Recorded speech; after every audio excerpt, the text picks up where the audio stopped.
Full family সহ মনে হয় কোথাও যাচ্ছে, কিন্তু চাচা চাচি নিয়ে এবার ফুল ফ্যামিলি নিয়ে বাইক রাইড করা আসলে খুব রিস্কি।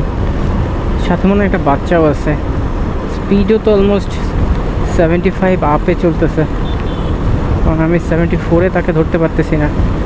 ভালো টানতেছে চাচা, কিন্তু এটা রিস্ক না, একদম তল্পি তল্পা গুছাই নিয়ে তারপরে যাচ্ছে। চাচা ভালো স্পিডে যাচ্ছে। কি বাইক? ডিসকভার। হ্যাঁ, সাথে দেখো সামনে একটা বাচ্চা, তার হেলমেটও নাই। কিন্তু এইভাবে চালানো তো ঠিক না। বাচ্চাটার চোখে কিচ্ছু দেয় নাই, চোখে বাতাস লাগতেছে। আসলে এভাবে আসলে চালানো ঠিক না, এটা একটা অত্যাচার হয়ে যায় আসলে ফ্যামিলির উপরে। বাচ্চার একটা ছোটো হেলমেট থাকতো, ভাইজার থাকতো, তাহলে চোখে বাতাসটা লাগতো না। সে 70 আপ, 80-তে ক্রস করছি তাকে আমি।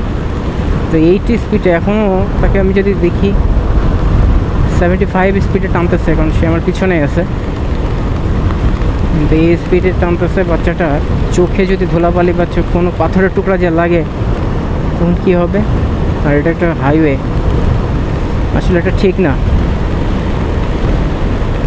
আমরা যারা ফ্যামিলি নিয়ে এভাবে বাইক রাইড করি, এটা ঠিক না মোটেও।